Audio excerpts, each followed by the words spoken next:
It's probably not great for the algorithm that I'm releasing this so soon after my Eden format rules video, but I want to give you guys something to play about with. So I'm here today to talk to you about Eden format again, but this time it is a deck list video. So let's just jump right into it. So this is Fortitude Birds, basically. Now, you're going to be looking at this deck list. First of all, I'm going to make sure it's sorted by level so it's appropriate. So I'm on digimoncard.dev, which is a great free deck builder. It lets you sort via commons, uncommons, so you can tell what is good and what is bad. So the whole purpose of this deck list for the Eden format, which if you don't know, is a common and uncommon only based format that has been developed by myself and my testing group, the Glasgow Digimon community. Basically, it's that with a few exceptions, like you can use up to 4 copies of rare tamers, boosts, scrambles, etc. all together. So 4 of just that.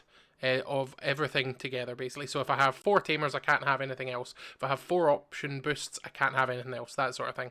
So let's just talk a little bit through this deck list, shall we?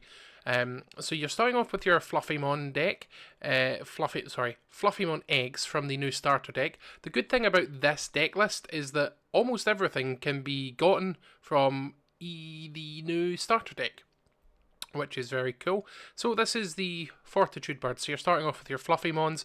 We're going with the common one from the Starter Deck 17, which lets me suspend things. And then you've got the extra backup of this Fluffymon, which gains a memory when you delete something in battle. So we're putting in the 2 Terriermons because they are important in Eden format for blocking memory boosts. And then we're playing 4 copies of Hawkmon. Hawkmon is an on-play reveal top 3 search that gets you all cards with Fortitude. So you're playing now this Hawkmon doesn't have Fortitude, it just has Fortitude in its text. It has to have Fortitude, the keyword. So the cards that we're playing with Fortitude is the Biomon, the Garudamon, and the Egomon. So all 3 of those are valid targets. Now you might be thinking 3 targets, that's not great, but it's a different format and it's slower, so it's not terrible. While this Digimon is suspended, it gets plus 1k DP. A little DP boost to get over big things is always nice. You've then got ST18 Falcomon, which is when attacking, suspend something. This is really good to just get a wee cheeky little level 3 chip swing in and suspend something for one of your bigger bodies to potentially swing over. We've then got 4 copies of Fortitude Biomon. This is great to just promote out from your egg, swing, it dies, you get Biomon back, and you can continue evolving up the chain from there. We then move on to our level 4s, so we are running 12 level 4s total. We were running 14 level 3s.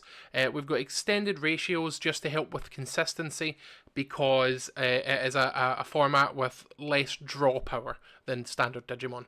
So we've got 4 copies of Togemon. Now I know Togemon's not a bird, but he is a punching bag, and it helps you to play a green tamer from your hand if you have one, and if you have a green tamer in play, it reduces the Digivolution cost by 1. We're then playing 4 copies of Galemon from the new starter deck. It is an uncommon, and if you have 1 or fewer tamers in play, you may play 1 Shoto Kazama from your hand. We are running 2 copies of Shoto, taking up 2 spaces in our slots. This is a memory setter, and then if you attack one of your opponent's Digimon, you can suspend him to redirect the attack into another Digimon, even if it's unsuspended. So this Galemon helps you get out your Shoto, and it helps you gain memory back when you delete something in battle. Kiwimon from the new starter deck is on play and on deletion. Suspend one of your opponent's Digimon. So if you get a swing in with it and it dies, you get to suspend something to potentially swing over. And if you're hard playing it out, then you get to suspend something as well. And it is a 3 cost, so you can do that off a memory setter without passing turn.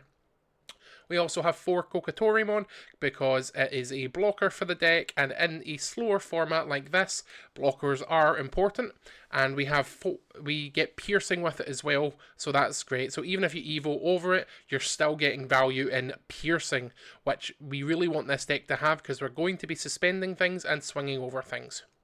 Moving on to the level 5s, we're playing 9 total. We are playing the 1 copy of Restricted Blossomon. Thank you, DigimonCard.dev, for adding in my own ban list. It's not, it's back. This is a one-of in standard format as well, and it's a one-of in this format because whilst it's a common, you can Digivolve into it for free, but you'd be silly not to play it because it's a free Evo at the cost of, it's basically just a vanilla after that point, but it is still a very good card. We're then playing 4 copies of EX5 Garudamon. Garudamon has Fortitude naturally, so you can swing freely with it, and it will then come back if it dies. And it's also got an on-play and a win Digivolving of suspend one of your opponent's Digimon with DP less than or equal to this Digimon's DP.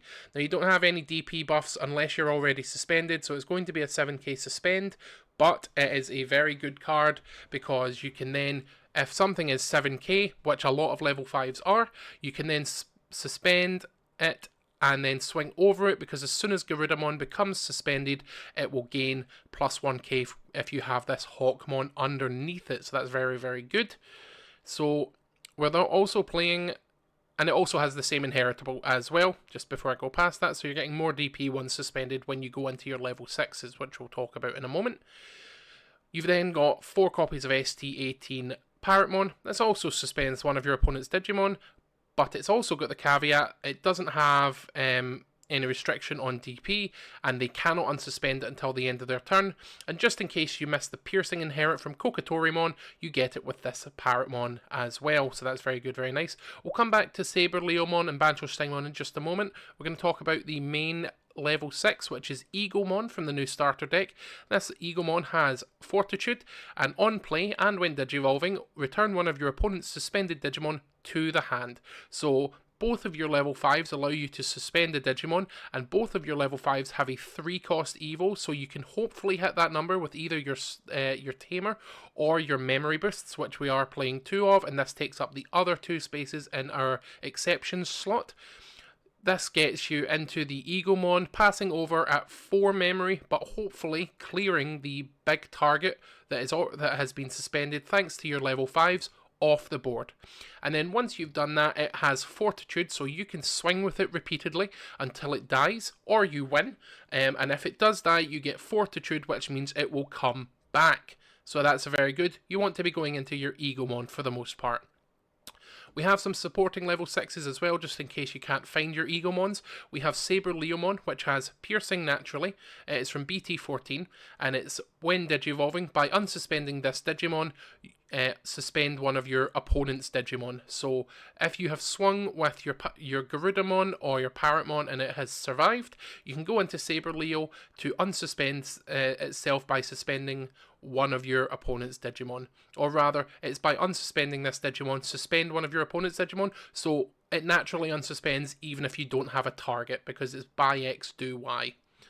End of your turn, this Digimon may attack an opponent's Digimon, so if you don't have the colloquially termed Summoning Sickness, although that's not a term in Digimon, if you are able to attack, you can unsuspend and attack at your end of turn. So this is very good to have, just as a backup. And we do have one of the limited to 1 Bancho Stingmon. It has Piercing, and when attacking, if you attack an opponent's Digimon that has 12k or more DP, this gains plus 7k, so it takes it to 16k, and Security Attack plus 2. So if your opponent has a really big, heavy monster that is threatening lethal, anything like that, if you can find your Bancho Stingmon, you can swing into it, hopefully clear it off the board, and if you do, you're going to be doing a lot of damage. This card is limited to 1, and I will be testing this further, and if it is really, really overpowered still, even at 1, it will probably get banned, but for now we're leaving it at 1, so let's see how it does. Let's talk about the supporting options finally. So, as I've said, we've got Shoto and we've got Green Memory Boost. That is taking the place of our 4 slots that we have available. We also have 1 copy of the Limited X Antibody, because what you can do is when a Fortitude Digimon is deleted, either Biomon, Garudamon, or Egomon, you can slot X Antibody underneath it to give it a source, because Fortitude only triggers if the card has Digivolution sources. So you can give it an Evo source back. Now you can't search this at all, so you have to rely on drawing into it, but if you get it, it's an extra protection effect for your Fortitude Digimon. We then have 1 copy of Hidden Potential Discovered, limited to 1 in Eden format, because it is just, again, suspend one of your Digimon to reduce the cost by 5. the next time you Digivolve, so you can suspend yourself, whatever Digimon you have out, whatever level 5, and then basically evolve for free. This is good with Saber Leomon because it will unsuspend itself and then be able to attack anyway, only being able to attack an opponent's Digimon, so just be aware of that. You can't attack players. But this is solid, and we're also running 2 copies of Buster Dive. So it's a 4-cost option from BT11. It's reduced to a 3-cost if you have a Tamer out. But what this does is this enables your Fortitude Digimon to attack the turn that they die and come back. So if either your Biomon, your Garudamon, or your Egomon, if you have swung its security and it has died to anything bigger than it or any sort of deletion based effect and it comes back onto the field, you can then use Buster Dive to probably end your turn.